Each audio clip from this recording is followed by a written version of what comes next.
இயேசு கிறிஸ்து சிறு பிள்ளைகள் என்னிடத்தில் வருவதற்கு இடம் கொடுங்கள், அவர்களை தடை பண்ணாதிருங்கள்.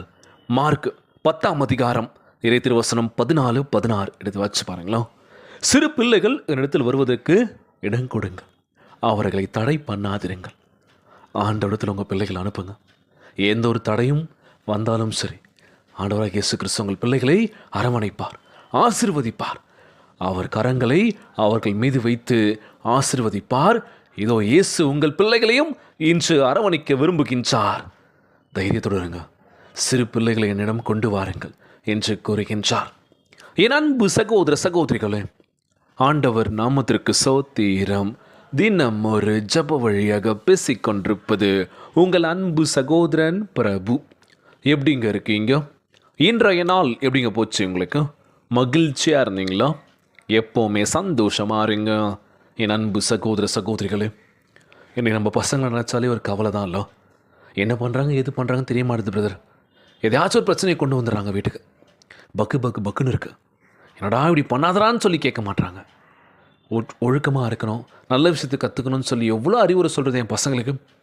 அதெல்லாம் ஒவ்வொன்றும் தலையே ஆட்டிக்கிறாங்க. அதுக்கப்புறம் எப்படி அவங்களுடைய விஷயத்தை ஆரம்பிச்சிடுறாங்க பிரதர். ரொம்ப கவலையாக இருக்குது. எத்தனையோ பிரச்சனைகள் நம்ம சொல்லி கேள்விப்பட்டிருக்கோம்ல. இப்போ பாரு, எங்களே திட்டிகிட்டு இருக்காங்க பிரதர். வீட்டுக்கு போனாலே அம்மா அப்பா கத்துறது ஒரு மாதிரி இருக்குது. வீட்டுக்கு போகிறதுக்கே பிடிக்கலன்னு சொல்லி பிள்ளைகள் சொல்லுவாங்க.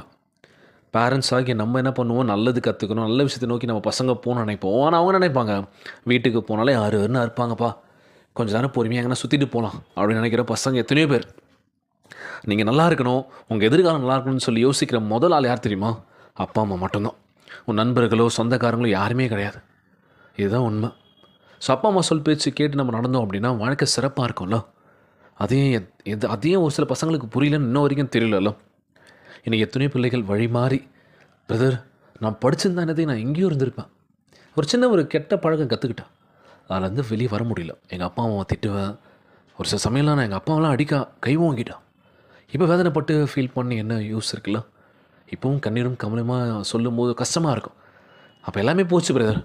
இப்போ கொஞ்சம் திருந்தி வாழ்ந்திருக்கேன். ஆண்டவரத்தில் நான் உண்மையாக ஒப்பு கொடுத்துருக்கேன். சாட்சி சொல்கிறாங்களா. ஸோ நம்ம வாழ்க்கையில் நல்லதை கற்றுப்போம், நல்ல விஷயத்தை நோக்கி நம்ம ஓட்டணும் அப்படின்னா வாழ்க்கையில் ஜெயிக்கலாம்.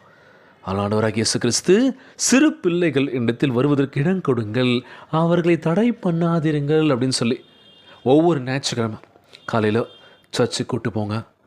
அங்கே சொல்கிற வார்த்தையை கேட்கட்டும், அங்கே பாடுற பாடலை கேட்கட்டும். அவங்களுக்குள்ளார ஒரு வைப்பு கண்டிப்பாக வரணும்ல. நிச்சயமாய் நம் ஆண்டவராகிய இயேசு கிறிஸ்து உங்கள் பிள்ளைகளை ஆசீர்வதிக்க போகின்றார். அவர் கரங்களால் தொட்டு ஆசீர்வாதத்தை கொடுக்க போகின்றார். அற்புதங்களையும் அதிசயங்களையும் செய்ய போகின்றார். நல்ல ஞானத்தை கொடுக்க போகின்றார். படிக்கிறாங்க பிரதர் பசங்க, ஆனால் பரீட்சையில் கோட்டை விட்டுறாங்க. ஞாபகம் இல்லை, மறந்துடுறேன்னு சொல்கிறாங்க. கவலைப்படாதீங்க. ஆண்டவரே, படிக்கின்ற பாடங்கள் அவங்க ஆள் மனசில் பதிந்து தேர்வு எழுதுகின்ற பொழுது நல்ல அந்த படித்ததெல்லாம் வந்திருக்கணும்ப்பா. அவங்க நல்லா சூப்பராக எழுதணும். ஆண்டவரே ஜெபிச்சிக்கலாமா? ஒவ்வொரு பிள்ளைகளுக்காக நம்ம ஜெபிக்கலாம். ஆண்டவரே, எங்கள் பசங்க நல்லா இருக்கணும்ப்பா. முதலாவது பெற்றோர்கள் ஜெபிக்கிற ஜெபம் யாருக்காக இருக்கும் அப்படின்னா பசங்களுக்காக தான். அவங்களுக்காக ஜெபிக்கவே மாட்டாங்க. அவங்களுக்காக கடைசியாக ஜெபிப்பாங்க. எல்லாருக்காக ஜெபிச்சு முடிச்சுட்டு கடைசியாக ஆண்டவரே எனக்கு உடல் சுகத்தை கொடுங்கப்பா, அவ்வளோதான் இல்லை. ஸோ அப்பா அம்மா முக்கியத்துவம் கொடுக்கறது பசங்களுக்கு மட்டும்தான், அம்மாவா இல்லையா? ஸோ நம்ம என்ன பண்ணணும், அப்பா அம்மா சொல் பேச்சு கேட்டு நடந்தோம் அப்படின்னா வாழ்க்கை சிறப்பாக இருக்கும் அப்படின்னு சொல்லி உங்கள் பிள்ளைகள் தேசத்தின் பலனாக இருப்பார்கள். அவர்கள் மிகுந்த சமாதானத்தை அனுபவிப்பார்கள். அதனால் கலங்காதீங்க, மனம் சோர்ந்து போகாதீங்க. நம் வார்த்தைகள், செயல்கள், இருதயத்தின் தியாகம் கூட ஆண்டவருடைய பார்வைக்கு பிரியமாக இருக்க வேண்டும். பார்த்தீங்களா? நம்ம பண்ணுற ஒவ்வொரு விஷயமும் இருக்கட்டுமே, நம்ம செய்கிற செயல் தான் பசங்க ஃபாலோ பண்ணுவாங்களாம். நம்ம வீட்டில் சண்டை போட்டு கத்த ஆரம்பிச்சோன்னா அதை பார்த்துப்பாங்க, அந்த வார்த்தையை கற்றுப்பாங்களாம். தப்பான வார்த்தைகள் நம்ம விட்டோம் அப்படின்னா அதை கற்றுக்கிட்டு ஸ்கூலில் போய் பேச ஆரம்பிப்பாங்களாம், வெளியில் போய் பேச ஆரம்பிப்பாங்களாம். அப்போ நம்ம காது பட கேட்கும் போது ஐயோ இதெல்லாம் எங்கே கற்றுக்கிட்டோன்னு சொல்லி நம்ம அடிக்க ஆரம்பிப்போம். ஆரம்பமே வீட்டில் இருந்து ஆரம்பிக்குது. ஸோ வீட்டில் சமாதானமாக, அன்புள்ள கொண்டு, பாசமாக பேசுகிற வார்த்தை ஒவ்வொன்றும் அவங்க மனதுக்கு இனிமையை கொடுக்கணும். அவங்களுக்கு ரொம்பவே கோவத்தையும் எரிச்சலையும் கொடுக்கக்கூடாதுல்ல. ஸோ இன்றைய நாள் ஜெபம், ஆண்டவரே எங்கள் குழந்தை செல்வங்களை ஆசீர்வதிங்கப்பா, நல்ல ஆற்றலை கொடுங்கப்பா, நல்ல உடல் தெம்பு வலிமையை கொடுங்கப்பா, எந்தவித நோய் நொடி இல்லாமல் ஆரோக்கியமாக இருக்கணும்ப்பான்னு சொல்லி கேட்கலாமா? ஒவ்வொரு இளைஞர்கள், இளம் பெண்களுக்காக நம்ம ஜெபிக்கலாமா? நல்ல ஒரு வேலைவாய்ப்பு கிடைக்கணும்னு சொல்லி காத்துட்ருக்காங்க. நிச்சயமாக வேலைவாய்ப்பு கிடைக்கணும்னு சொல்லி ஜெபிக்கலாமா? கணவன் மனைவிக்குள்ளே ஒற்றுமையை கொடுங்கன்னு சொல்லி கேட்கலாமா? குடும்ப உறவுகளுக்குள்ள சமாதானத்தை கொடுங்கன்னு சொல்லி கேட்கலாமா? இன்றைய நாள் ஜெபம் உலகில் வாழ்கின்ற எல்லாருக்கும் நம்ம ஜெபிக்க போகிறோம். ஜெபத்திற்குள்ளாக பயணிப்போமா? எங்களை மிகவும் அதிகமாய் நேசிக்கின்ற அன்புள்ள ஆண்டவராகிய இயேசுவே, இன்றைய நாள் வாக்குறுதி வசனத்திற்காக நன்றி ராஜா. அன்புள்ள ஆண்டவரே, உண்மைக்காகவும் மாறாத கிருபைக்காகவும் சோத்தரிக்கின்ற ஆண்டவரே, எங்கள் பிள்ளைகளை ஞானம், அறிவு, தயவு, பரிபூர்ண கிருபையால் ஆசீர்வதித்திட வேண்டும் என்று கேட்கிறோம்ப்பா. பலவீனமாக வியாதிப்பட்டு படிப்பதற்கு தத்தளிக்கும் ஒவ்வொரு பிள்ளைகளையும் தொட்டு சீர்படுத்தி குணமாக்குவீராக தகப்பனே. அவர்கள் உள்ளங்களை அன்பு குடிக்கொள்ள வேண்டும் என்று கேட்கிறோம்ப்பா.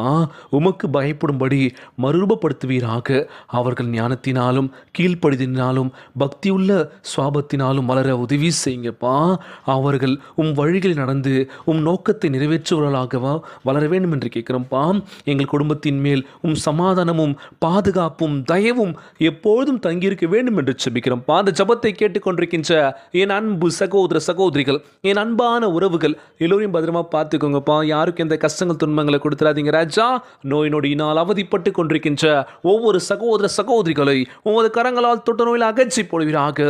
உம்மால் கூட காரியம் ஒன்றுமில்லை ஆண்டவரே. பலப்படுத்துகின்ற கிறிஸ்துவினாலே எல்லாவற்றையும் செய்ய பலனுன்னு சொல்லியிருக்கீங்க. நிச்சயமாய் ஒருபோதும் கைவிட மாட்டேன் நம்புறேன் ஏசப்பா. கண்ணீரும் கவலைமா ஜெபிக்கின்ற உங்களுடைய பிள்ளைகளை கண்ணோக்கி பாருங்கப்பா. கண்ணீரை தொடங்க ராஜா. கவலையெல்லாம் அகற்றி போடுங்கப்பா. ஒவ்வொரு குழந்தை செல்வங்களுக்காக ஜெபிக்கும் நேரம் இது. உடல் தெம்பும் வலிமையை தர வேண்டும் என்று கேட்கிறோம்ப்பா. கணவன் மனைவிக்குள்ள ஒற்றுமையை கொடுங்க, சமாதானத்தை சொல்லி கேட்கிறோம்ப்பா. ஒவ்வொருக்காக ஜெபிக்கும் நேரம் இதுப்பா. எந்த பிள்ளைகளும் தப்பான திசையை நோக்கி போகக்கூடாதுப்பா. நல்ல விஷயத்தை நோக்கி ஓட வேண்டும் என்று ஜெபிக்கிறோம்ப்பா. நல்ல ஞானத்தையும் நல்ல உடல் வலிமையை தர வேண்டும் என்று கேட்கிறோம்ப்பா. எல்லோரும் பத்திரமா பார்த்துக்கோங்க ஆண்டவரே. உண்மை நோக்கி ஜெபிக்கிறோம்ப்பா. எங்கள் ஜெப விண்ணப்பங்களை கேட்டு எங்களை ஆசீர்வதிக்க வேண்டும் என்று இன்றைய நாள் ஜெபம் இயேசுவின் விலையேறப்பெற்ற நாமத்தினாலே ஜெபிக்கின்றேன் நல்ல பிதாவே, ஆமேன். ஆமேன். இயேசுவுக்கே புகழ், இயேசுவுக்கே நன்றி. மரியே வாழ்க. God bless you all.